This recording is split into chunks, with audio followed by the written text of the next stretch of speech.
Então, turma, vamos lá na nossa apostila. Vamos estar falando nessa primeira aula da página 1 até a página 4, tá bom? Vamos começar? Já pegaram a apostila de vocês? Então vamos lá. A apostila ela vem dizendo sobre o que é Psicologia 2, tá bom? Vamos lá. É dado o nome Psicologia da Educação ao segmento dos estudos e pesquisas que visam descrever os processos psicológicos presentes na educação.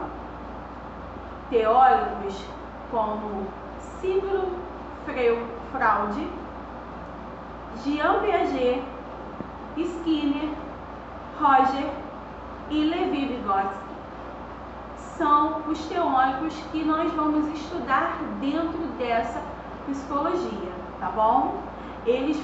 Foram eles que deram início, tá? Início à psicologia da educação 2.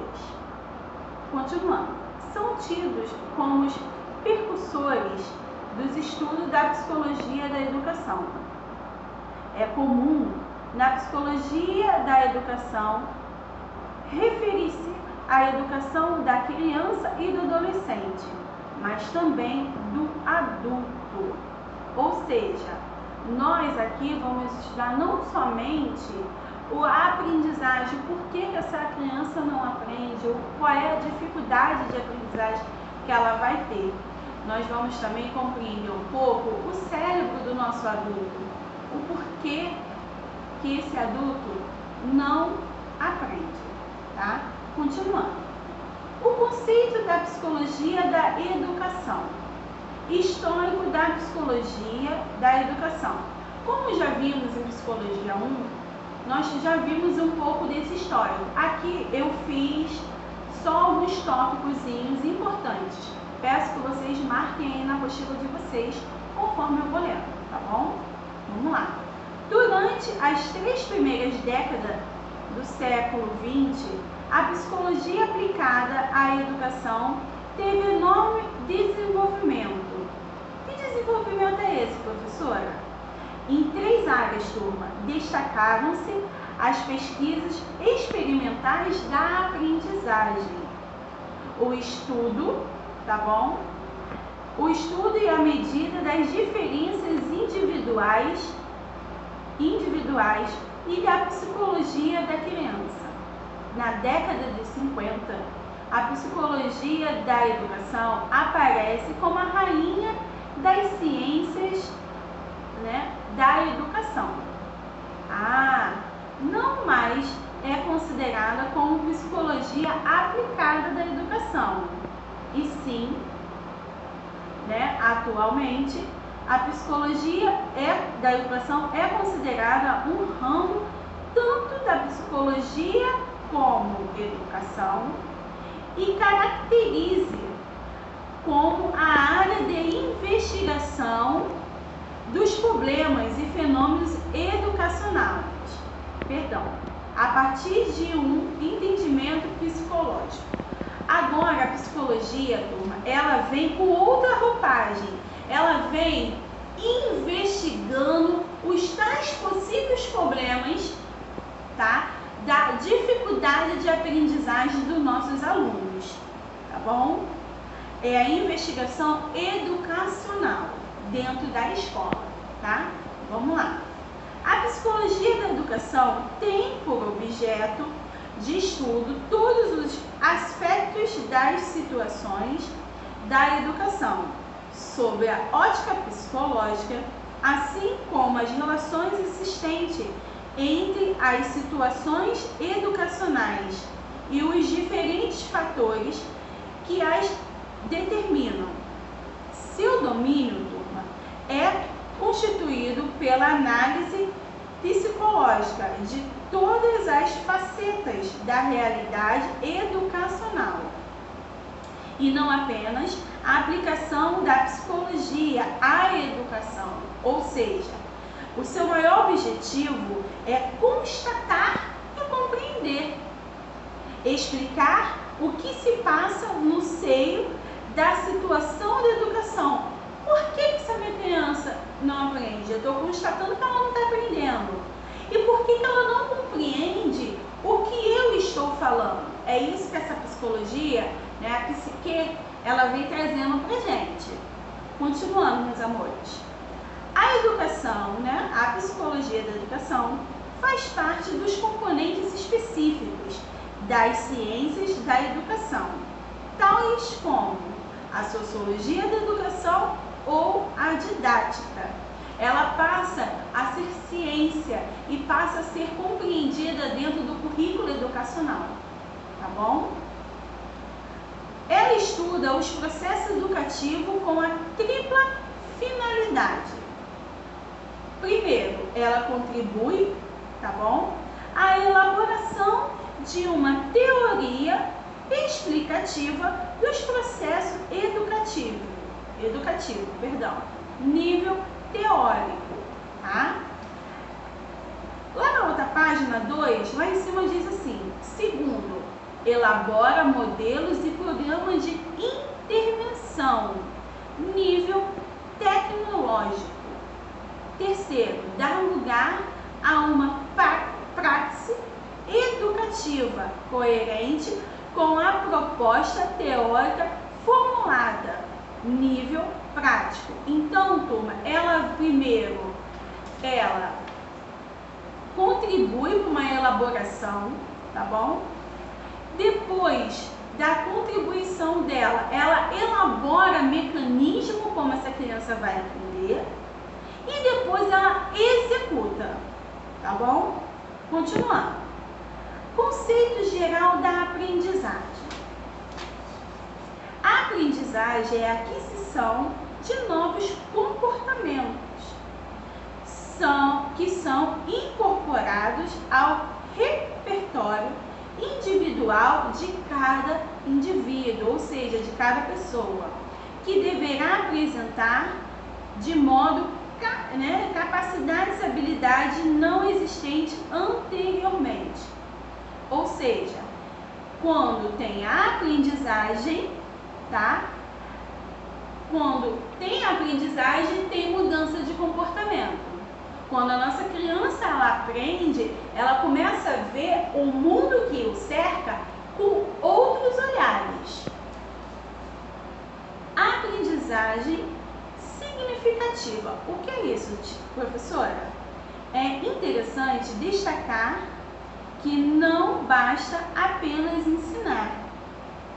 Ou seja, para que a aprendizagem provoque uma efetiva mudança de comportamento e amplie cada vez mais o potencial do educando. É o que eu falei para vocês. Quando a criança ela aprende, ela consegue ver o mundo que o cerca com outros olhares.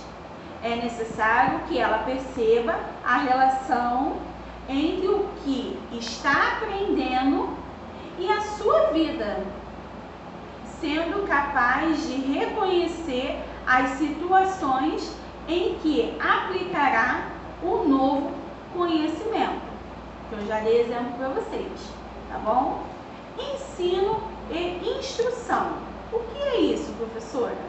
Ensinar, turma, é fazer com que as pessoas aprendam. Você vai fazer com que o seu aluno, ele aprenda, tá bom? Fazer com que todos saibam, adquiram conhecimentos e mude atitudes. A aprendizagem é seu produto final. Instruir. O que é instruir? Manipular deliberadamente os ambientes de outros, ou seja, torná-lo capaz de aprender sob condições específicas. Aprender escolar. Aprendizagem escolar é aquela aprendizagem da escola. Você, professor, vai orientar o seu aluno e vai perceber se ele tem alguma dificuldade de aprendizagem. Este é um conceito ultrapassado desta diferença entre ensinar e instruir. Pode-se dizer que existem dois tipos de aprendizagem, turma: a informal e a formal. Qual é a diferença entre ambas? A informal é a aprendizagem que ela aprende com o papai, com a mamãe, com o seu cotidiano, o seu dia a dia. A formal é a aprendizagem você, professor e aluno. É a aprendizagem dentro da escola, tá bom? O que é psicologia da educação? A psicologia do desenvolvimento é um estudo científico. O que é um estudo científico, turma? É um estudo comprovado, que tem a comprovação das mudanças de comportamentos relacionadas à idade durante a vida de uma pessoa. Este campo examina mudanças através de uma ampla variedade de tópicos, incluindo habilidades motoras, habilidades em soluções de problemas, entendimento conceitual, aquisição de linguagens e entendimento da moral e da formação da identidade. Ou seja, o indivíduo é algo comprovado, é algo que tem o comportamento dele na sociedade. Questões formuladas por psicólogos, do desenvolvimento incluem os seguintes: são crianças qualitativamente diferentes dos adultos, ou eles simplesmente não têm a mesma experiência dos adultos. O seu desenvolvimento ocorre através da acumulação gradual de conhecimento adquirido ou de mudança, de um estágio, de um pensamento para o outro. As crianças nascem com conhecimento inato ou elas percebem que as coisas que estão acontecendo vai levar para a vida. O desenvolvimento é diferenciado pelo contexto social, ou seja, por algo dentro da criança. Vamos lá. O adulto, ele tem a sua própria personalidade. A criança não. A criança, ela está adquirindo conhecimento acadêmico, o conhecimento da sua personalidade para aplicar quando ela for adulto. Tá bom? Vocês estão entendendo até agora? Continuando. Teoria psicanalítica foi desenvolvida pelo psiquiatra austríaco Freud no fim do século XIX, e no início do século XX. Então, Freud, que é como a gente pode falar, ele teve, o fim do século XIX com o início do século XX. E esta intimamente relacionada à sua prática psicoterapêutica. É uma teoria que procura descrever a etiologia dos transtornos mentais. Foi aí que foi mais profundo o estudo dos transtornos que muitas das vezes não só as crianças como os adultos apresentam. O desenvolvimento do homem, da sua personalidade, ou seja, além dele explicar a motivação humana com base nesse corpo, nesse corpo teórico, Freud desenvolveu um tipo de psicoterapia, ou seja, um conjunto de teorias e práticas psicoterapêuticas, baseada em métodos utilizados pela psicanálise. O que ele quis dizer com isso? Ele criou um conjunto de motivações, como aquele adulto vai aprender, o porquê que aquele adulto não aprende, como aquela criança vai aprender e o porquê que aquela criança não aprende. Ele veio motivando o cérebro dela para poder ela desenvolver na aprendizagem. Vamos lá, turma. Estamos terminando. Estrutura e dinâmica da personalidade. Freud imaginava que o psique, ou seja, o aparelho psíquico do ser humano como um sistema de energia. Cada pessoa é movida, segundo ele, por uma quantidade limitada de energia psíquica. Nós somos, energia, vamos botar 48 horas, 24 horas por dia. Nosso cérebro, ele não para, tá, de funcionar até quando ele está dormindo. Segundo ele, segundo o autor, o ser humano possui, tá, duas pulsões inatas, ou seja, a sexual e a agressiva. Essas duas pulsões opõem-se ao ideal da sociedade e por isso precisam ser controladas através da educação, de forma que a energia gerada pelas pulsões não pode ser liberada de maneira direta. Se temos o nosso filho está com um comportamento, ele nasceu, ele está com um comportamento, o que a gente tem que fazer? Orientar a criança, orientar o nosso filho. Se a mãe ou o pai não orientam, o professor na escola tem que orientar, para poder saber o que é certo, o que é o errado, tá bom? Continuando. O ser humano é assim, sexual e agressivo, por natureza. A função da sociedade é amansar essas tendências naturais do homem. Ou seja, não podemos dar razão a essa energia gerada no indivíduo em um estado de tensão interna que necessita a ser removido.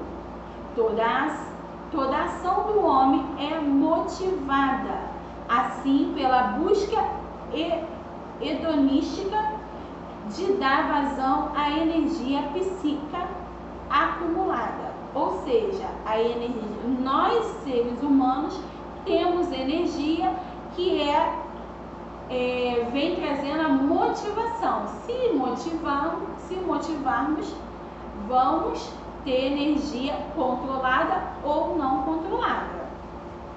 Os níveis da consciência ou modelo topológico da mente. O que é isso, professora? O ser humano, no entanto, não se dá conta de todo esse processo de geração e liberação de energia. Para explicar esse fato, Freud descreve 3 níveis de consciência. Primeiro, o consciente. O que é o consciente?